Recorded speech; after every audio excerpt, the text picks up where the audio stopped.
أيها الإخوة الكرام، الكسل، نوم مزيد، تأجيل، لا مبالاة، هدر للوقت، كلام فارغ، سهرة لا معنى لها، لقاء ساذج، مشي في الطرقات، متابعة مسلسلات. هكذا يضيع وقت الناس. يفاجؤون بعلة في أجسامهم تتفاقم هذه العلة ثم النعوة على جدران بيوتهم. ماذا قدمت يا عبد؟ إلى متى أنت باللذات مشغول وأنت عن كل ما قدمت مسؤول؟ تعصي الإله وأنت تظهر حبه، ذاك لعمري في المقال شنيع. لو كان حبك صادقا لأطعته، إن المحب لمن يحب يطيع. لو نظمت وقتك، ضع برنامج للقاءاتك، لمطالعتك، لحضور دروس العلم، للدعوة إلى الله، لكسب المال، للجلوس مع الأهل.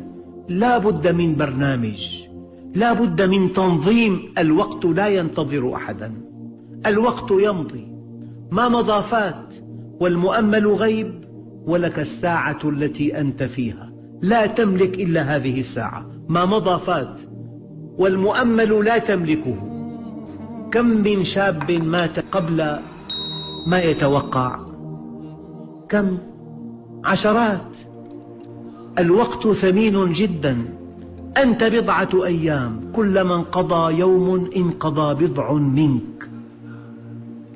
أيها الإخوة الكرام، أول سبب هو الكسل، والكسل من نتائجه الفقر، وهذا الفقر مذموم. هذا فقر الكسل. لا تقل لي أنا صابر، هذا صبر الحمقى. في كسل، عندك مهمات، عندك أولاد، عندك زوجة، عندك متطلبات.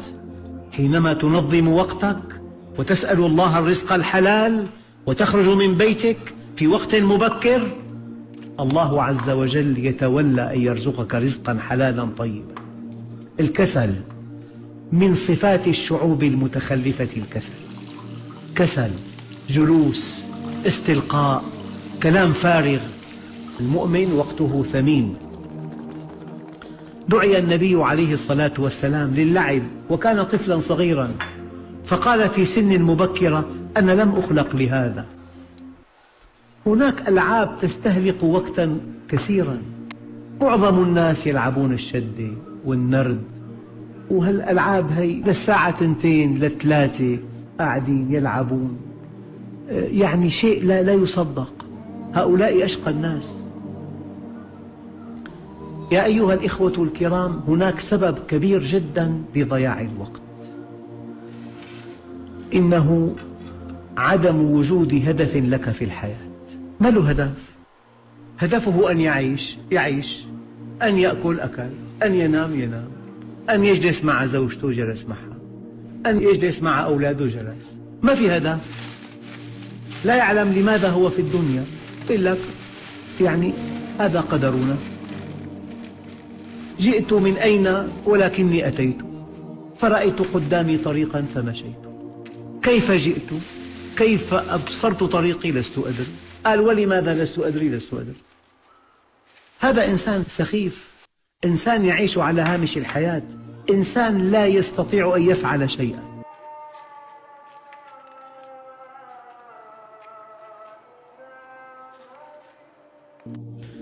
الذي لا يعرف لماذا هو في الدنيا. وما خلقت الجن والإنس إلا ليعبدون، إلا من رحم ربك ولذلك خلقهم. خلقك ليرحمك. اسأله موجبات الرحمة. تب إلى الله من ذنوبك، أدي الصلوات الخمس، اقرأ القرآن، ابتهل إلى الله، اجلس مجلس العلم، صاحب المؤمنين. عدم وجود هدف هو أحد أكبر أسباب ضياع الوقت. الآن قد يقول لك قائل، وقد يقول لك طالب علم: أنا أعرف لماذا خلقت. أنا خلقت لمعرفة الله ولطاعته وللجنة. طيب، هل عندك خطة تفصيلية لهذا الهدف؟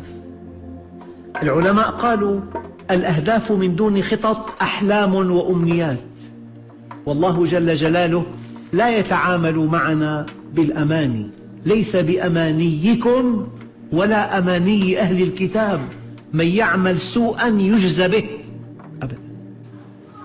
كل واحد منا يتمنى أن يكون مؤمنا كبيرا وتاجرا ناجحا وموظفا مهما وزوجا سعيدا، كل واحد. التمنيات بضاعة الحمقى، ومن أراد الآخرة وسعى لها سعيها، في حركة، ومن أراد الآخرة وسعى لها سعيها. والذين آمنوا ولم يهاجروا ما لكم من ولايتهم من شيء حتى يهاجروا. لا بد من أن تتحرك، ما إن تستقر حقيقة الإيمان في قلب المؤمن حتى تعبر عن ذاتها بحركة نحو الخلق. الوضع السكوني، تأجيل، إرجاء، مواعيد غير صحيحة، قابع في البيت، يستلقي، ينام، يتابع ما على الشاشة، ليس هذا من صفات الذي عرف الله ولا الذي عرف سر وجوده وغاية وجوده. لا بد من خطة، لا بد من وقت تتعرف فيه إلى الله، لا بد من وقت تقرأ كلامه، لا بد من وقت تعمل فيه عملا صالحا، لا بد من وقت تطلب فيه العلم، لا بد من وقت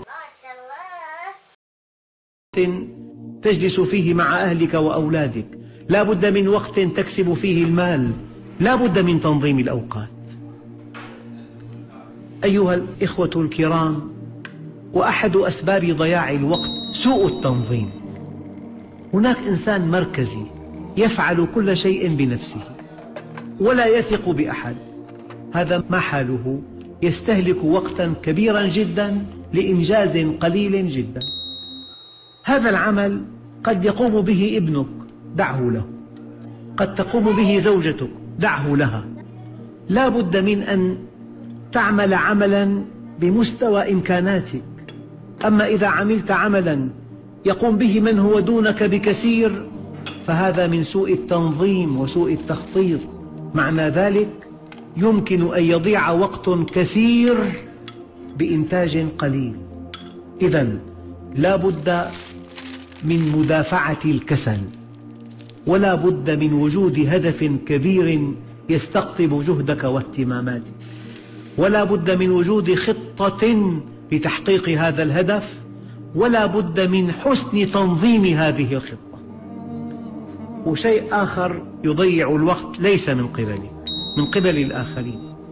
هذا الذي يعيش حالة الملل فيأتي لزيارتك من دون موعد، ما عنده شيء، ما عنده ما يقول إطلاقا، لكن يريد أن يمضي الوقت معك وينسى أنك على موعد أو على إنجاز مهمة وعلى إنجاز عمل. فلا بد من أن ننتبه أنني إذا كنت فارغا، إذا كنت بحالة ملل وسأم، لا ينبغي أن أضيع أوقات الآخرين الذين عليهم مهمات ينبغي أن ينجزوها. فتطفل الآخرين أيضا من أسباب ضياع الوقت. مكالمة أحيانا ساعة، هذا الهاتف معطل ساعة والكلام فارغ، ما في شيء أبدا، حوادث يومية تافهة تذكر في هذه المكالمة، فأنت مضطر إلى أن تتصل به. مكالمة طويلة، كلام فارغ. هذه حالة بعض المسلمين. يا أيها الإخوة الكرام، أسباب ضياع الوقت الكسل، وعدم وجود هدف كبير، وعدم وجود خطة لهذا الهدف، وسوء التنظيم، وتطفل الآخرين. هذا مما يضيع الوقت.